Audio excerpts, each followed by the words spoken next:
Friends, welcome all of you मार्गदर्शन the learning world में प्रस्तुत है यूथ कंपटीशन नागरिक साथ श्रृंखला का प्रैक्टिस सेट।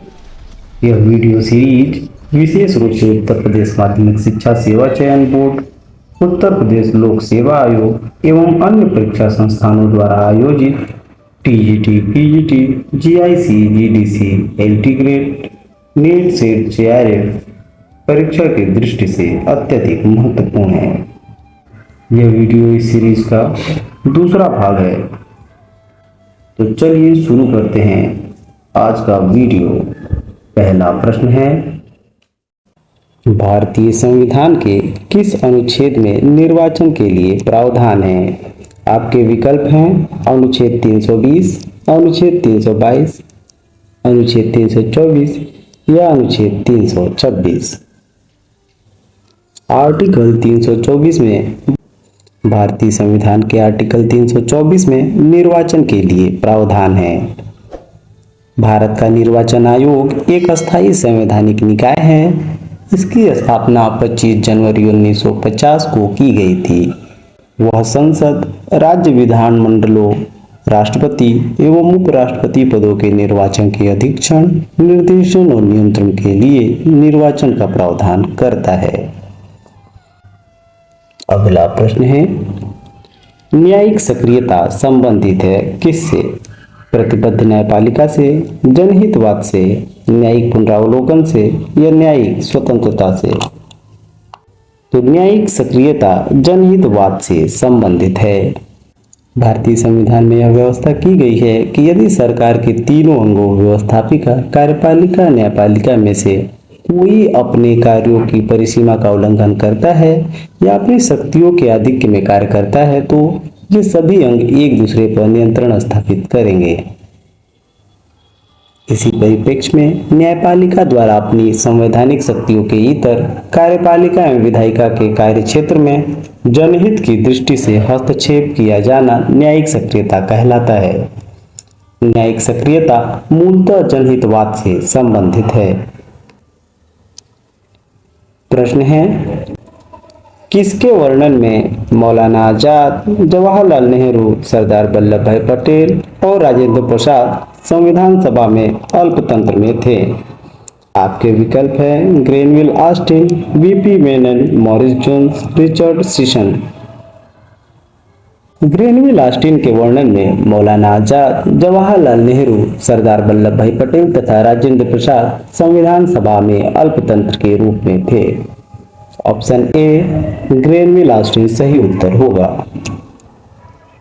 अगला प्रश्न है, किस समिति के रिपोर्ट का संबंध केंद्र राज्य संबंधों से है? राजमन्नार समिति का, कारारोपण प्रणाली जांच आयोग रिपोर्ट का, पॉल एप्पलबी रिपोर्ट का या सरकारी आयोग की रिपोर्ट का? तो सबको पता है कि केंद्र राज्य संबंधों पर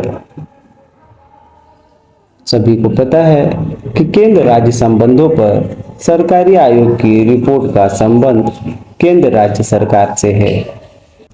अगला प्रश्न देखते हैं, भारतीय संविधान के भाग 4A में उल्लेखित मौलिक कर्तव्य की संख्या है कितनी?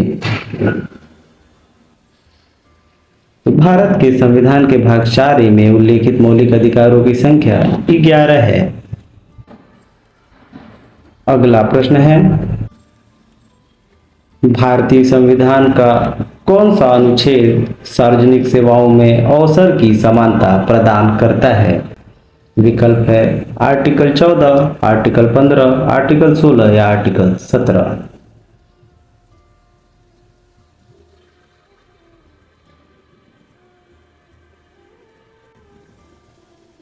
तो आर्टिकल 16 सार्वजनिक सेवाओं में अवसर की समानता को प्रदान करता है।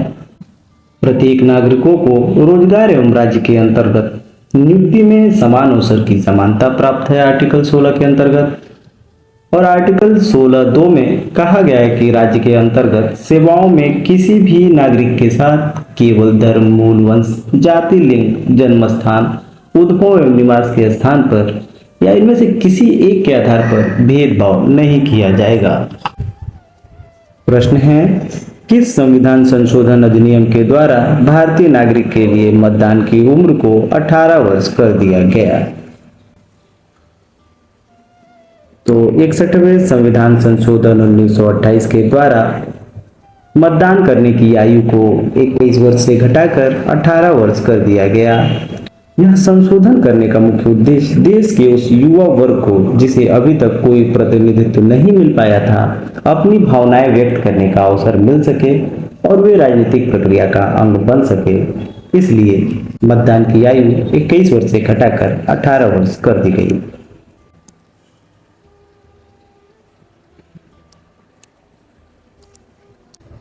अगला प्रश्न है, पूना पैक्ट कब हुआ था? तो सबको पता है कि पूना पैक्ट 1932 में हुआ था।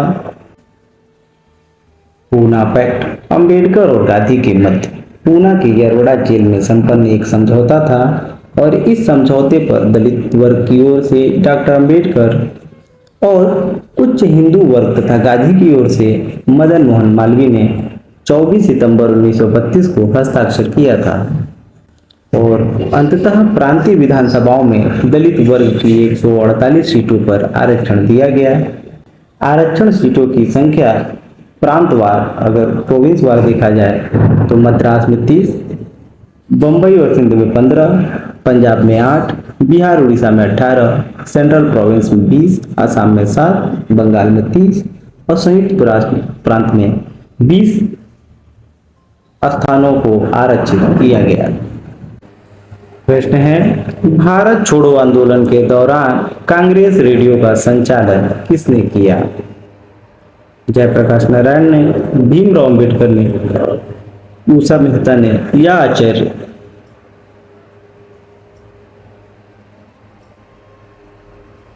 प्रश्न है, भारत छोड़ो आंदोलन के दौरान कांग्रेस रेडियो का संचालन किसने किया? तो सही उत्तर है उषा मेहता ने। भारत छोड़ो आंदोलन के दौरान रेडियो का प्रसारण का कार्य 14 अगस्त से सर्वप्रथम उषा मेहता ने प्रारंभ किया। 14 अगस्त 1942 को उषा मेहता ने अपने सहयोगियों के साथ मिलकर खुफिया कांग्रेस रेडियो की स्थापना की। इस खुफिया रेडियो सेवा का पहला प्रसारण 27 अगस्त 1942 को हुआ। इस रेडियो से पहला प्रसारण भी उनकी आवाज में ही हुआ था। एक अन्य केंद्र बाबू भाई चला रहे थे, जबकि राम मनोहर लोहिया नियमित रूप से कांग्रेस रेडियो में बोलते थे। प्रश्न है, किस पुस्तक के लेखक बाल गंगाधर तिलक हैं? ऑप्शंस हैं the Arctic home of the Vedas, Gita Rahasya और द ओरियंस। ये तीनों ही पुस्तक बाल गंगाधर तिलक के द्वारा लिखा गया है। अगला प्रश्न है, राज्य के सप्तांग सिद्धांत को किसने तैयार किया था? राज्य के सप्तांग सिद्धांत को कौटिल्य ने तैयार किया था। अगला प्रश्न है, भारत के किस प्राचीन ग्रंथ में राज्य की उत्पत्ति के दैवी सिद्धांत का समर्थन किया गया है? वेद में, रामायण में, अर्थशास्त्र में या मनुस्मृति में? मनुस्मृति में राज्य की उत्पत्ति के दैवी सिद्धांत का समर्थन किया गया है। मनुस्मृति में राज्य की उत्पत्ति के दैवी सिद्धांत का समर्थन किया गया है। मनुस्मृति हिंदू धर्म का एक प्राचीन धर्मशास्त्र है और इसे मानव धर्मशास्त्र, मनु संहिता आदि के नाम से भी जाना जाता है। मनुस्मृति में 12 अध्याय तथा 2500 श्लोक हैं। मनुस्मृति में बताया गया है कि राजा ईश्वर से उत्पन्न है। इसमें यहाँ तक कहा गया है कि राजा में अनेक देवता निवास करते हैं, अतः वह स्वयं देवता बन जाता है। इस सिद्धांत के अनुसार राज्य की उत्पत्ति ईश्वर द्वारा की गई है तथा राजा को ईश्वर द्वारा राज्य संचालन हेतु भेजा गया है। अगला प्रश्न है, मनुस्मृति में राज्य का स्वरूप है? तो मनुस्मृति में राज्य के स्वरूप को सावयवी बताया गया है। सावयवी अर्थात राज्य का स्वरूप इंसानों के बृहद स्वरूप के समान होता है। मनु ने राज्य के 7 सावयवी अंगों का वर्णन किया है। स्वामी अमात्य, पूर्व राष्ट्रकोष दंड और अगला प्रश्न है दक्षिण अफ्रीका में गांधी जी के आश्रम का नाम क्या था? गांधी जी के दक्षिण अफ्रीका के आश्रम का नाम फिनिक्स था और दक्षिण अफ्रीका में 1904 में गांधी जी ने सेठ पारसी रुस्तम जी के सहयोग से डरबन के समीप फिनिक्स नामक स्थान पर 100 एकड़ जमीन खरीदकर फिनिक्स फार्म की स्थापना की थी। अगला प्रश्न है कौन सी कृति मार्क्स और एंजल्स ने की है? ओरिजिन ऑफ स्पीसीज नहीं, द एसेंस ऑफ क्रिश्चियनिटी नहीं, the German ideology. The German ideology marks और एंजल्स की साझी रचना है। जब मार्क्सवाद की बात की जाती है तो मार्क्सवाद के अंतर्गत कार्ल मार्क्स और फ्रेडरिक एंजल्स दोनों ही आते हैं। इन क्षेत्रों के अभाव में मार्क्सवाद की कल्पना नहीं की जा सकती। मार्क्स के अभाव में एंजल्स और एंजल के अभाव में मार्क्स अपूर्ण है। मार्क्स और एंजल्स दोनों एक दूसरे के पूरक हैं।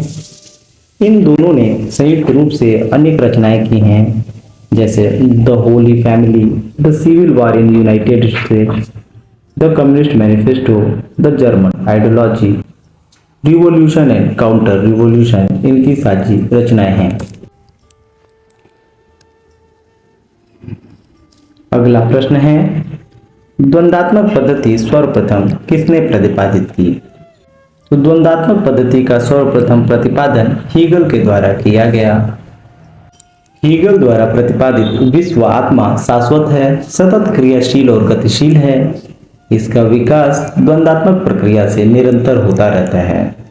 इसे हीगल ने 3 क्रमों में विभाजित किया: वाद, प्रतिवाद, संवाद, थेसिस, एंटीथेसिस एंड सिंथेसिस। अगला प्रश्न है किसे एक क्रांतिकारी पंथ के एक मसीहा के रूप में जाना जाता है? कार्ल मार्क्स को। कार्ल मार्क्स का जन्म 1818 में और मृत्यु 1889 में हुई थी। जर्मन दार्शनिक, अर्थशास्त्री, इतिहासकार, राजनीतिक सिद्धांतकार और समाजशास्त्री, पत्रकार, वैज्ञानिक, समाजवाद के प्रणेता कार्ल मार्क्स को एक क्रांतिकारी पंथ के मसीहा के रूप में जाना जाता है। वर्ग संघर्ष का सिद्धांत मार्क्स के वैज्ञानिक समाजवाद का मेरुदंड है।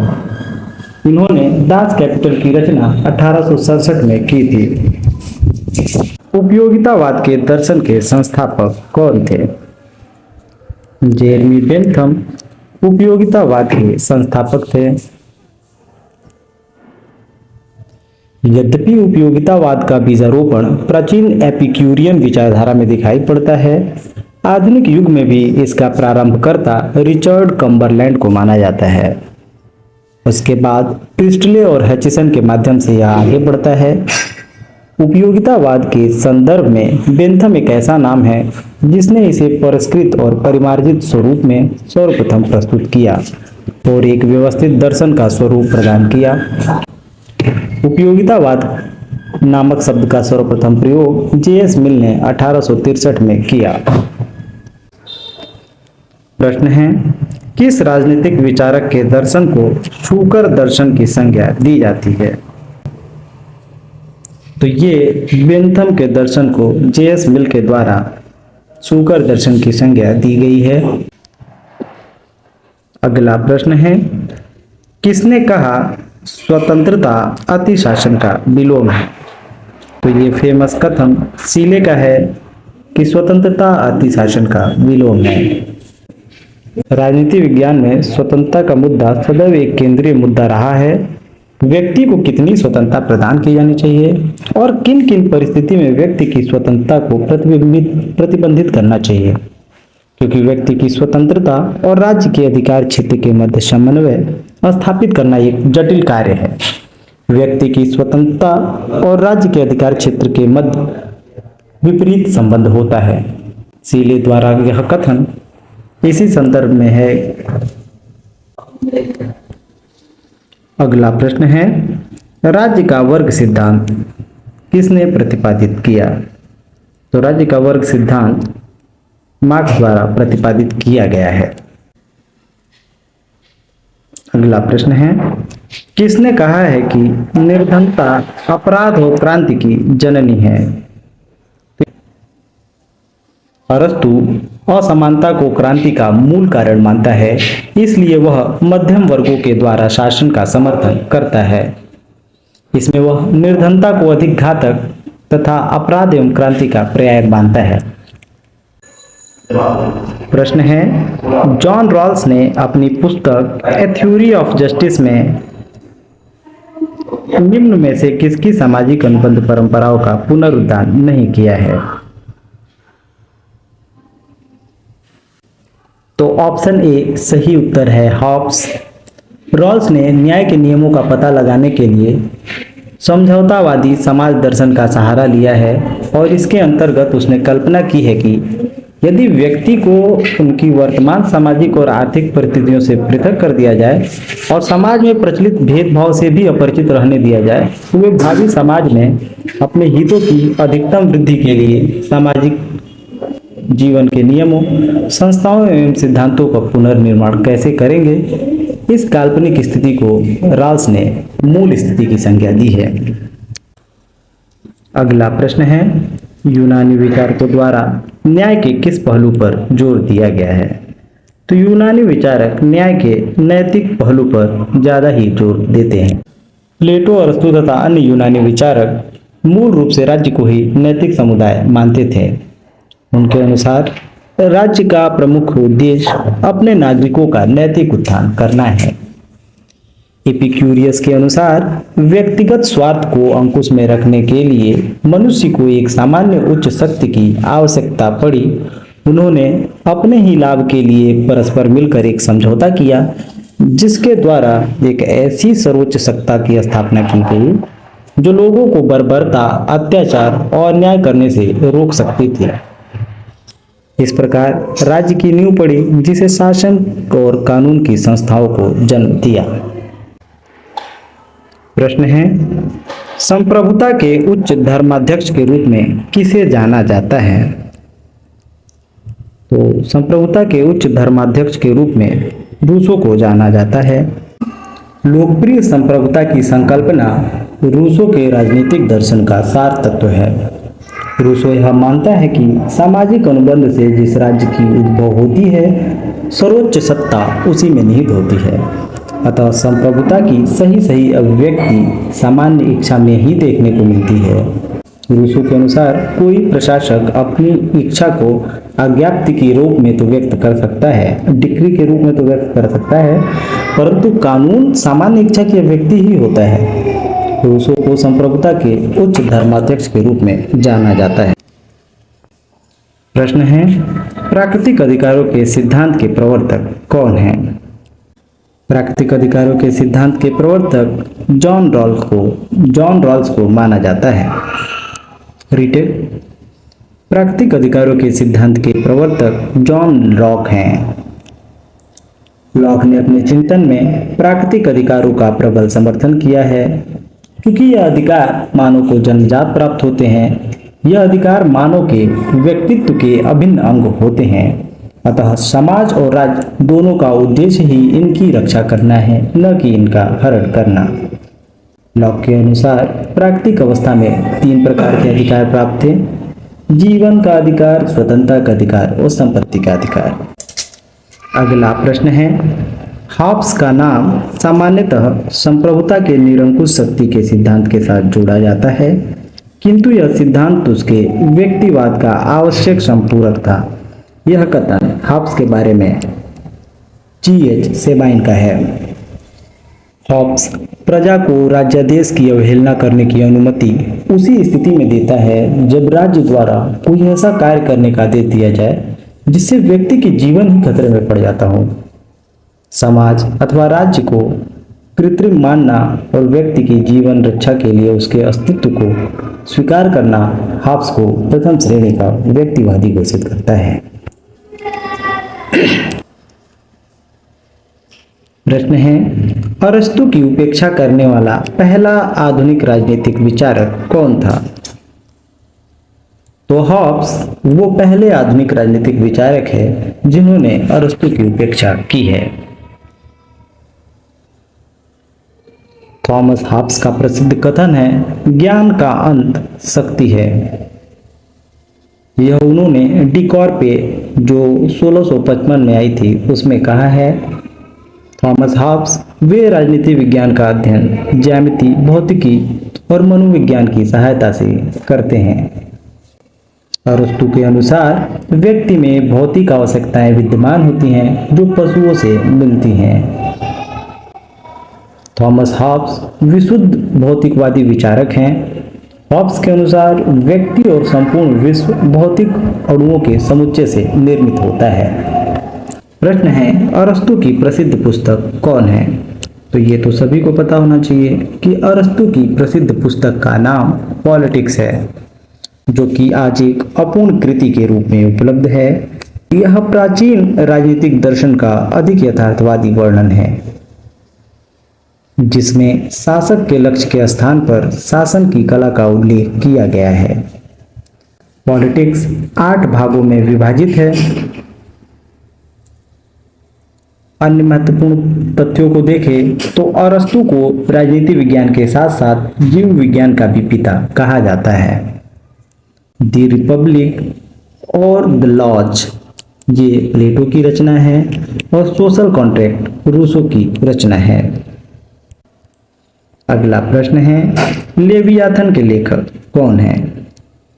तो लेवियाथन थॉमस हॉब के द्वारा लिखी गई है, जिसका प्रकाशन 1651 ईस्वी में हुआ था। हॉब्स एक संविदावादी विचारक है, यानी राज्य की उत्पत्ति के संबंध में हॉब्स समझौता सिद्धांत का समर्थन करते हैं। अगला प्रश्न है, कौन सा मिलान गलत किया गया है? अर्थात गलत सुमेलित युग्म की पहचान करना है। तो आइए देखते हैं क्या है विकल्प। राज्य की बहुलवादी धारणा मैकाइवर और लास्की से संबंधित है, तो ये पहला विकल्प सही सुमेलित है। दूसरा विकल्प है राज्य की शक्ति की धारणा मैकियावेली, तो ये युग्म भी सही सुमेलित है। सर्वसत्तावादी हेगेल और बेरी हार्डी, तीसरा विकल्प भी सही सुमेलित है। अराजकतावादी मार्क्स और बेंथम नहीं है, तो अराजकतावादी श्रेणी में विलियम गाडविन और प्रौधा आते हैं। तो उपयुक्त विकल्प सी सही उत्तर होगा, क्योंकि ये गलत सुमेलित है। याद रखें, अराजकतावादी विलियम गाडविन और प्रौधा हैं, न कि मार्क्स और बेंथम। प्रश्न है, एक देश में समाजवाद का नारा किससे संबंधित है? तो एक देश में समाजवाद का नारा स्टालिन से संबंधित है। स्टालिन ने लेनिन की शिक्षाओं का अनुसरण करते हुए मार्क्सवाद की धारणाओं में कुछ महत्वपूर्ण संशोधन प्रस्तुत किए हैं। 1924 में प्रकाशित अपनी पुस्तक में, स्टालिन की पुस्तक प्रॉब्लम ऑफ लेनिनिज्म में, उन्होंने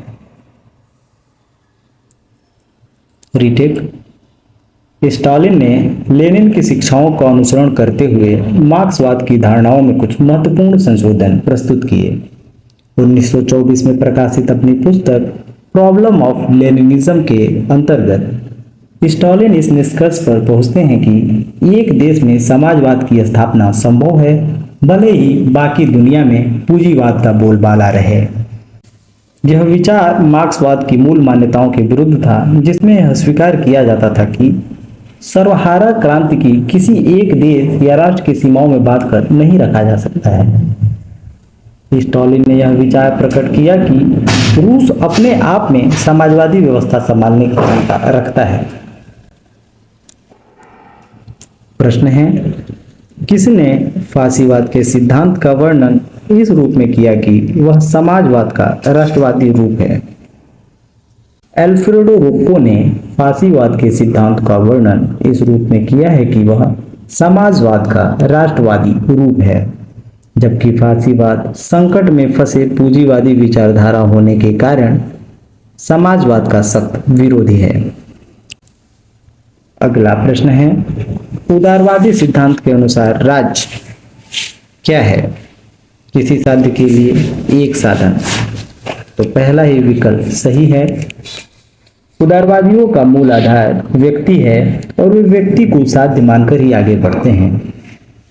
उनके अनुसार व्यक्ति का भौतिक, बौद्धिक और आध्यात्मिक कल्याण, उसकी रचनात्मक शक्तियों का विकास ही सबसे महत्वपूर्ण चीज है। समाज और राज्य तो साधन मात्र हैं और उनका महत्व उसी सीमा तक है जहां तक वे इस लक्ष्य की पूर्ति में सहायक होते हैं। अगला प्रश्न है, उदारवाद का जनक किसे कहा जाता है? तो उदारवाद का जनक जॉन लॉक को कहा जाता है। तो उदारवाद का जनक जॉन लॉक को क्यों कहा जाता है? क्योंकि वो मानव विवेक में आस्था रखते हैं और मानव को 3 प्राकृतिक अधिकार भी सौंपते हैं: जीवन, स्वतंत्रता और संपत्ति का अधिकार। मानव को सद्गुणी प्राणी मानते हैं। उदारवाद व्यक्तिगत स्वतंत्रता पर आधारित विचारधारा है। उदारवाद व्यक्ति को साध्य और राज्य को साधन मानता है। अगला प्रश्न है, कौन सा जनमत का एक अभिकरण नहीं है? प्रेस है जनमत का अभिकरण, राजनीतिक दल भी है, टेलीविजन और रेडियो भी है, जबकि न्यायपालिका जनमत का एक अभिकरण नहीं है। इस प्रकार उपयुक्त विकल्प बी सही उत्तर होगा। अगला प्रश्न है, संघीय व्यवस्था में शक्ति विभाजन का प्रावधान कौन करता है? आपके ऑप्शंस हैं विधायिका, संविधान, उच्चतम न्यायालय या फिर सरकार। तो संघीय व्यवस्था में शक्तियों का विभाजन संविधान के द्वारा किया जाता है। संघीय शासन के अंतर्गत विभिन्न स्तरों की सरकारों के अधिकार क्षेत्र संविधान में स्पष्ट रूप से वर्णित होते हैं। इसलिए संघीय शासन के अंतर्गत विभिन्न स्तरों की सरकारों के अधिकार क्षेत्र संविधान में स्पष्ट रूप से वर्णित होते हैं। इसलिए संविधान सरकार के हर स्तर के अस्तित्व और प्राधिकार की गारंटी और सुरक्षा देता है। संघात्मक शासन का मूलभूत लक्षण है द्वैध शासन व्यवस्था, जिसके अंतर्गत केंद्र तथा राज्यों में शक्तियों का स्पष्ट विभाजन किया जाता है। भाषण की स्वतंत्रता किस शासन के लिए आवश्यक है? भाषण की स्वतंत्रता लोकतंत्र के लिए आवश्यक है। प्रश्न है, संसदीय जनतंत्र में वास्तविक सत्ता निहित होती है किसमें? आपके ऑप्शंस हैं तो राष्ट्रपति में, प्रधानमंत्री में, मंत्रिपरिषद में या उपयुक्त सभी में। तो संसदीय जनतंत्र में वास्तविक सत्ता मंत्रिपरिषद में निहित होती है। मंत्रिपरिषद का अध्यक्ष पीएम होते हैं। भारतीय संविधान के अनुच्छेद 74 के अनुसार राष्ट्रपति को सहायता और सलाह देने के लिए एक मंत्रिपरिषद होगी जिसका प्रधान प्रधानमंत्री होगा। आर्टिकल 75(1) के अनुसार प्रधानमंत्री की नियुक्ति राष्ट्रपति करेगा और अन्य मंत्रियों की नियुक्ति राष्ट्रपति प्रधानमंत्री के सलाह पर करेगा। अगला प्रश्न है, अध्यक्षात्मक शासन व्यवस्था किस सिद्धांत पर संचालित होती है? आपके विकल्प हैं शक्ति विभाजन, शक्ति पृथक्करण, शक्ति सम्मिलन या शक्ति संतुलन। तो अध्यक्षात्मक शासन प्रणाली शक्ति पृथक्करण द्वारा संचालित होती है। अध्यक्षात्मक शासन व्यवस्था शक्ति पृथक्करण के सिद्धांत पर संचालित होती है, जिसका श्रेष्ठ उदाहरण संयुक्त राज्य अमेरिका है। इस व्यवस्था में शासन के तीनों अंगों यानी कार्यपालिका, व्यवस्थापिका और न्यायपालिका के कार्य पृथक होते हैं। समस्त कार्यकारी शक्तियां राष्ट्रपति में निहित होती हैं तथा वह राज्य एवं शासन दोनों का प्रधान होता है। प्रश्न है, जस्टिस शब्द जज से निकला है, जज का संबंध किस भाषा से है? न्याय अथवा जस्टिस शब्द की उत्पत्ति लैटिन भाषा के जस्टिसिया से हुई है, जिसका अर्थ होता है जोड़ना। न्याय से तात्पर्य उस सामाजिक आदर्श से है जिसके द्वारा मनुष्य के पारस्परिक संबंधों की उचित व्यवस्था या उद्देश्य में की जाती है कि संगठित समाज की इकाई के रूप में व्यक्ति के अधिकारों में सामंजस्य बना रहे। प्रश्न है, किसका विचार है कि संप्रभुता ईश्वरीय तथा प्राकृतिक कानूनों से सीमित है? तो संप्रभुता को ईश्वरीय तथा प्राकृतिक कानूनों से सीमित बोधा मानते हैं। राजनीतिक चिंतन के क्षेत्र में संप्रभुता शब्द का प्रयोग और इसे व्याख्यायित करने का श्रेय जीन बोधा को दिया जाता है। उनके अनुसार संप्रभुता नागरिकों और प्रजाजनों के ऊपर ऐसी सर्वोच्च शक्ति है जिस पर कानून का कोई नियंत्रण नहीं है। किंतु संप्रभुता की सर्वोच्चता स्थापित करने के पश्चात भी बोधा स्पष्ट करते हैं कि ईश्वरीय कानून प्राकृतिक कानून और संवैधानिक कानून के विरुद्ध संप्रभु कानून नहीं बना सकता, अर्थात ये संप्रभुता की सीमाएं हैं। अगला प्रश्न है, आधुनिक राज्यों में स्थिति समूह बनाम राज्यों की होती जा रही है। यह फेमस कथन किसका है? तो ये अर्नेस्ट बार्कर का फेमस कथन है कि आधुनिक राज्यों में स्थिति समूह बनाम राज्यों की होती जा रही है। अगला प्रश्न है, राजनीतिक समानता कभी भी वास्तविक नहीं है जब तक कि वह आर्थिक समानता के साथ न हो। यह किसका कथन है? यह कथन एच.जे. लास्की का है। राजनीतिक समानता कभी भी वास्तविक नहीं हो सकती जब तक कि वह आर्थिक समानता के साथ न हो, क्योंकि आर्थिक रूप से विषम समाज में राजनीतिक सत्ता का प्रयोग आर्थिक रूप से शक्तिशाली लोग करते हैं। राजनीतिक समानता कभी भी वास्तविक नहीं हो सकती जब तक कि यह आर्थिक समानता के साथ न हो, क्योंकि आर्थिक रूप से विषम समाज में राजनीतिक सत्ता का प्रयोग आर्थिक रूप से शक्तिशाली लोग करते हैं। उल्लेखनीय है कि राजनीतिक समानता से अभिप्राय प्रत्येक व्यक्ति को राजनीतिक सत्ता में समान सहभागिता देने से है। यह सामान्यतः लोकतांत्रिक शासन प्रणाली में पाई जाती है। हालांकि लास्की जैसे विद्वानों का मानना है कि शासन प्रणाली लोकतांत्रिक होने के बावजूद भी राजनीतिक समानता व्यवहारिक नहीं हो सकती। प्रश्न है, किसने कहा यदि स्वतंत्रता और विधि में संघर्ष नहीं होगा तो स्वतंत्रता स्वयं अपने से संघर्ष करने लगेगी? ये बहुत ही महत्वपूर्ण कोटेशन है जो परीक्षाओं में बार बार पूछा जाता है। यह फेमस कथन कि स्वतंत्रता और विधि में संघर्ष नहीं होगा तो स्वतंत्रता स्वयं में ही संघर्ष करने लगेगी, यह कथन बार्कर का है।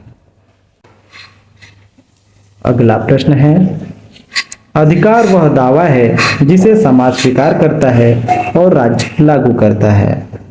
यह कथन बोशांके का है और बहुत ही इम्पोर्टेंट कथन है कि अधिकार वह दावा है जिसे समाज स्वीकार करता है और राज्य लागू करता है। अधिकार का आशय उन सुविधाओं और परिस्थितियों से होता है जो सभ्य समाज के एक सदस्य के रूप में सर्वांगीण विकास के लिए अति आवश्यक होता है। अधिकारों का संबंध एक और व्यक्ति की स्वतंत्रता से और दूसरी ओर राज्य की गतिविधियों से है। अधिकारों के बारे में बोशांके का कथन है कि अधिकार वह मांग है जिसे समाज स्वीकार करता है और राज्य लागू करता है।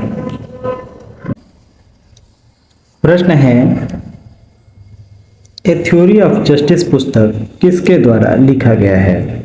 तो A Theory of Justice John Rawls की फेमस पुस्तक है जो 1971 में प्रकाशित हुई थी।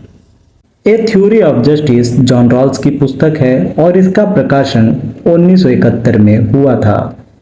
इस पुस्तक के कारण रॉल्स को राजनीतिक चिंतन के इतिहास में वही स्थान प्राप्त है जो प्लेटो, कांट, मार्क्स और मैकियावेली को प्राप्त है। अगला प्रश्न है, निम्न सिद्धांतों में किसके अनुसार राज्य की स्थापना जनता की इच्छा से हुई है? सामाजिक समझौता सिद्धांत के अनुसार राज्य की स्थापना जनता की इच्छा से हुई है। 17वीं 18वीं शताब्दी तक राजनीतिक विचारधारा में सामाजिक समझौता सिद्धांत अत्यंत महत्वपूर्ण था। इस सिद्धांत के अनुसार राज्य दैवी न होकर मानवीय संस्था है, जिसका निर्माण प्राकृतिक अवस्था में रहने वाले मनुष्यों ने मिलकर सबके हित साधन के उद्देश्य से किया है। अगला प्रश्न है, राज्य व्यक्ति का विराट रूप है। यह कथन प्लेटो का है। प्लेटो के अनुसार राज्य मानव मस्तिष्क का ही विराट रूप है। राज्य वलूत के वृक्ष या चट्टानों से नहीं निकलते, वरन ये उन लोगों के मस्तिष्क और चरित्र का परिणाम होते हैं जो उनमें निवास करते हैं। प्लेटो की मान्यता है कि व्यक्ति की भांति राज्य में भी 3 गुणों वासना, साहस और बुद्धि विद्यमान होते हैं। इन तीनों गुणों के प्रतिनिधि के रूप में राज्य के उत्पन्न करने में 3 तत्व सहायक होते हैं: आर्थिक, सैनिक और दार्शनिक। प्रश्न है, किस एक ने रात्रि प्रहरी राज्य की अवधारणा का समर्थन किया है?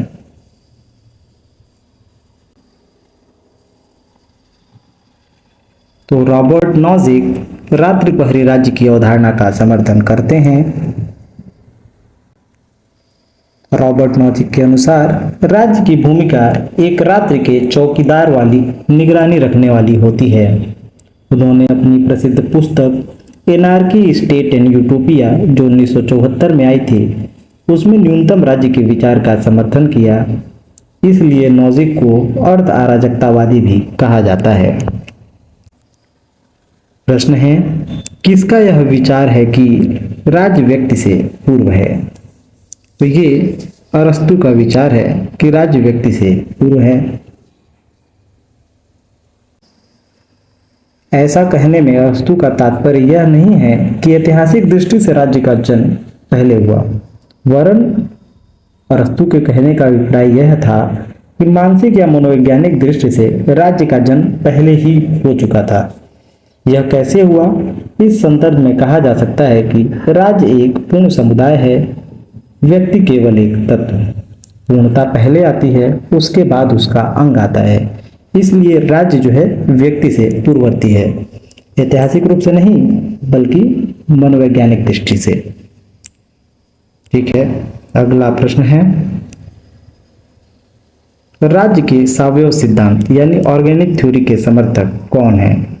आपके ऑप्शंस हैं मार्क्स और एंजल्स, नहीं।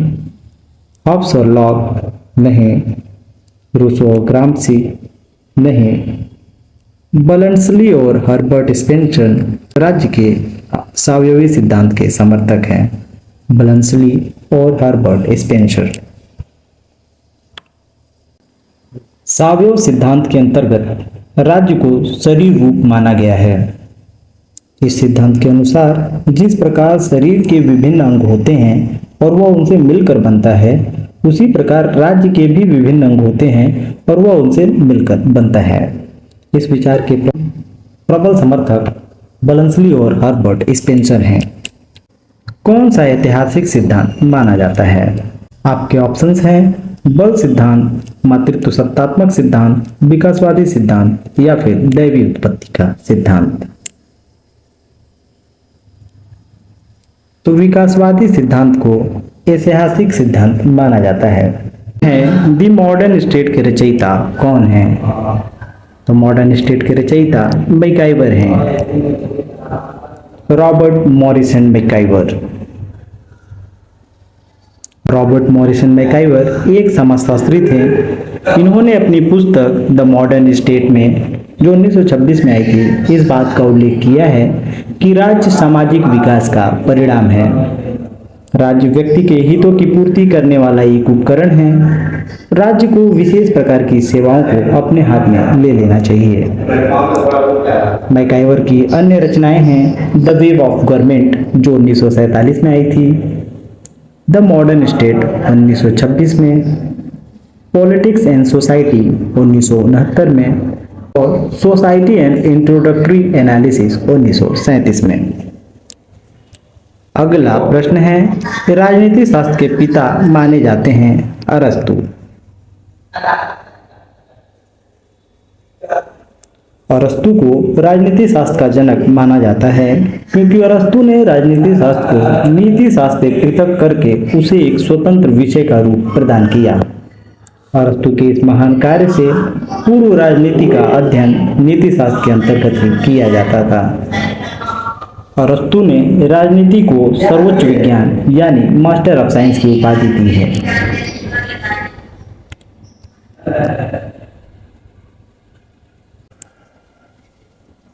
प्रश्न है, स्वतंत्रता के बाद जिलाधिकारी की भूमिका में मुख्य रूप से किस कारण बहुत अधिक परिवर्तन हुआ है?